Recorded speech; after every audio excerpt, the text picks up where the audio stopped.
न घी न मैदा न मक्खन न अवन, एकदम करारा टेस्टी और क्रिस्पी आटे का बिस्किट जो सबका जीत ले मन।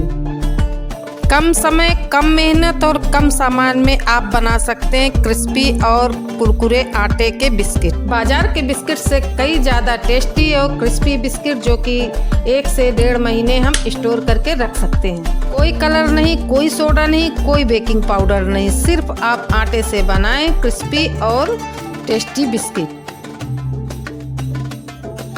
हेलो दोस्तों, किचन लाइट शॉर्ट्स में आपका स्वागत है। आटे के बिस्किट बनाने के लिए आप सबसे पहले लेंगे एक बड़ा बर्तन जिसमें कि 1 कटोरी आप आटा डालेंगे, लेकिन अगर आपको कम या ज़्यादा करना हो तो आप कम या ज़्यादा माप कर सकते हैं।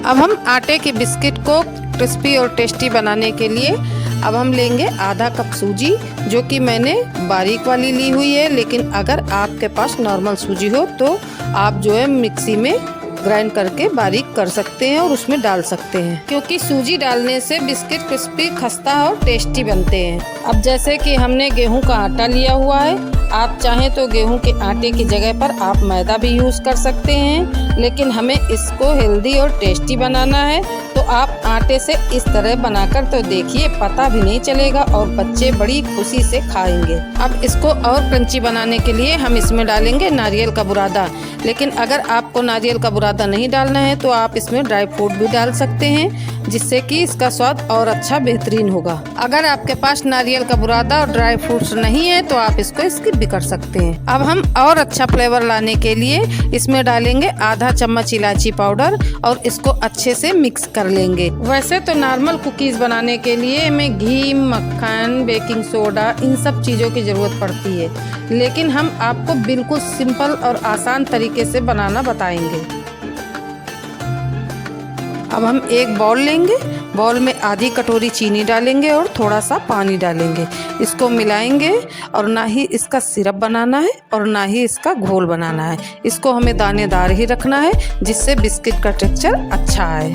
मार्केट में लेते हैं ना, चीनी चीनी लगी होती है बिस्किट पे, बस बिल्कुल वैसे ही बनेगा। लीजिए, अब चीनी हो गई है मिक्स, अब इसको हम साइड में रख देते हैं। अब हम वापस से लेंगे अपना बिस्किट वाला मिक्स और इसमें आधी कटोरी ऑयल डालेंगे, लेकिन अगर आपको कम या ज़्यादा करना है तो आप कम या ज़्यादा भी कर सकते हैं। मैंने यहाँ पर ऑयल डाला हुआ है, लेकिन अगर आप घी का यूज़ करना चाहते हैं तो आप घी भी यूज़ कर सकते हैं। अब हम ऑयल को आटे में बहुत ही अच्छी तरीके से मिक्स कर लेंगे ताकि इसका मोवन रेसे रेसे तक में पहुंच जाए।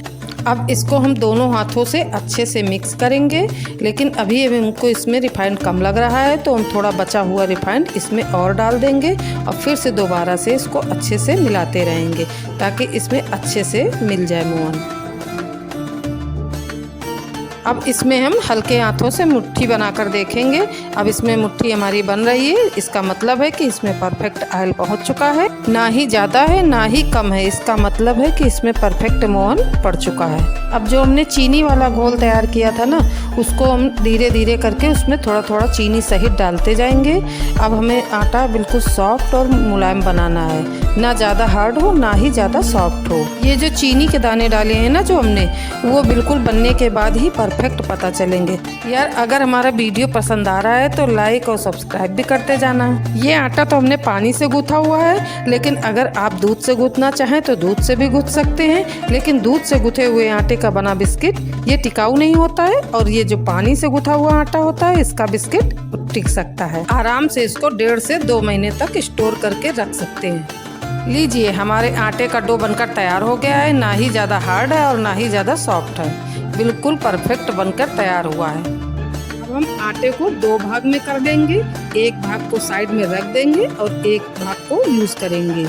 इसको देखो, दोनों हाथों की सहायता से इसको गोल गोल एक सा किए ले रहे हैं। इसके बाद हाथों से दबा देंगे और मीडियम साइज की जो थिकनेस होती है ना, उसी तरीके से हमको मीडियम साइज से ही बेलना है। इसे बेलने के लिए घी, आटा, परोथन किसी भी चीज़ की ज़रूरत नहीं है। इसको जैसे हम नॉर्मली नहीं बेलते हैं उसी तरीके हमको बेलना है। जैसे कि हम नमक पारे का आटा बेलते हैं उसी तरीके से हमको ये भी बेल कर तैयार करना है, लेकिन वो पतला बेलते हैं, इसको हमें थोड़ा सा मोटा रखना है। देखिए, इसमें जो किनारे से क्रैक्स आ रहे हैं ना, इसमें आपको बिल्कुल टेंशन लेने की ज़रूरत नहीं है, क्योंकि इसको जब हम नाइफ से कट करेंगे ना तो ये निकल कर बाहर हो जाएगा और इसका शेप बहुत ही अच्छा आ जाएगा। अब हमने इसको जो बेल के रखा हुआ है, इसको अब हम स्क्वायर शेप में बनाएंगे। स्क्वायर शेप में बनाने के लिए इसको चारों तरफ से किनारा कट करेंगे और उसको कट करके निकालेंगे, जिसमें कि हमारा स्क्वायर शेप अच्छे से बनकर निकल के आए। ये देखिए, जिस तरीके से मैं कट कर रही हूँ ना, उसी तरीके से आपको भी कट करना है और जो एक्स्ट्रा पार्ट है ना उसको निकाल कर बाहर कर देना है और स्क्वायर शेप हमारा अच्छा सा बनकर तैयार हो जाए। इसको बाजार के बिस्किट की तरह शेप देने के लिए एक कट हम बीच से मारेंगे और फिर से दूसरी तरफ भी एक बीच से कट मारेंगे।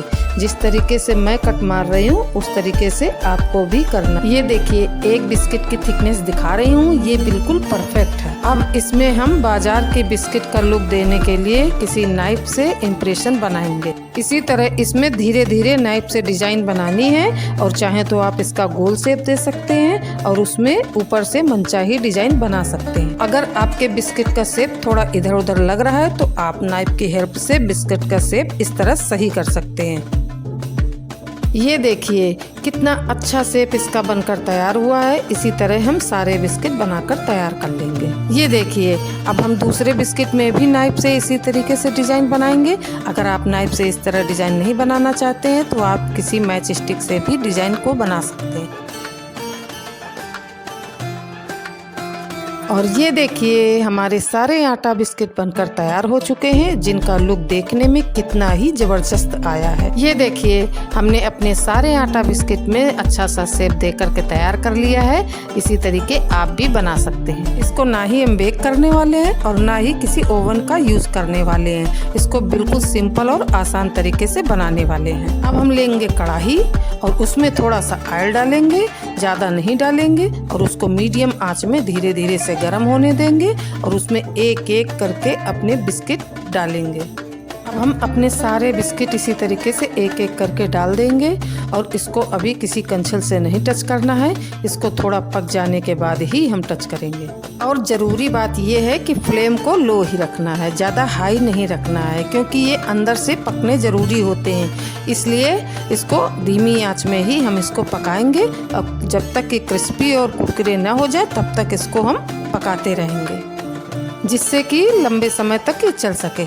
लगभग 2 से 3 मिनट तक इसको एक तरफ पकने में लगेंगे और इसी तरीके से हम दूसरी तरफ भी पलट के सेकेंगे। अभी हमारे बिस्किट अच्छे से नहीं पके हैं, इसलिए अभी हम थोड़ी देर और पकाएंगे। अब हम सारे बिस्किट को दूसरी तरफ भी पलट लेंगे और उसको अच्छे से पकाएंगे।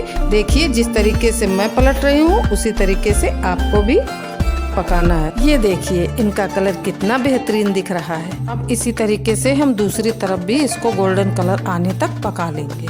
इसको आप ओवन में या बेक करके भी बना सकते हैं, लेकिन इसको बेक करने के लिए 20 से 25 मिनट का टाइम लगेगा। मैं आपको ये तरीका इसलिए बता रही हूँ क्योंकि इसको हर कोई घर पर आसानी से बना सकता है, क्योंकि सबके घर में ओवन नहीं रहता है। ये बिस्किट हम अपने घर में कई बार बना चुके हैं और हमारे घर में सबको बहुत ही पसंद आते हैं। इसलिए मैं अक्सर ये बनाया करती हूँ, क्योंकि ये हेल्दी होते हैं और बच्चों को नुकसान नहीं करते हैं। इसलिए हम बार बार इसको बनाते रहते हैं। एक बार आप भी इसको ट्राई करके देखिए, ये खाने में बहुत टेस्टी और क्रिस्पी लगते हैं।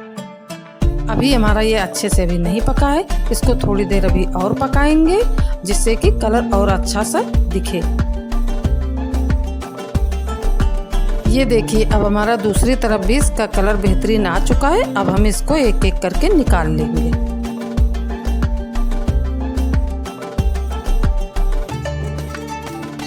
ये देखिए, हमारे सुपर हेल्दी, टेस्टी और क्रिस्पी बिस्किट बनकर तैयार, जिनका की टेक्सचर बहुत ही सुंदर आया है। ये देखिए, इसकी चीनी जो दिख रही है ना, ये ठंडा होने पर बहुत ही उभर के आएगी और बहुत ही सुंदर दिखने में लगेगी। ये देखिए, अब हमारा बिस्किट ठंडा हो चुका है। इसमें चीनी कितनी अच्छे तरीके से उभर कर आ चुकी है। अगर आपको नई नई रेसिपी इसी तरीके की जाननी है तो आप कमेंट करें और अगर पसंद आए तो लाइक, शेयर एंड सब्सक्राइब जरूर करें।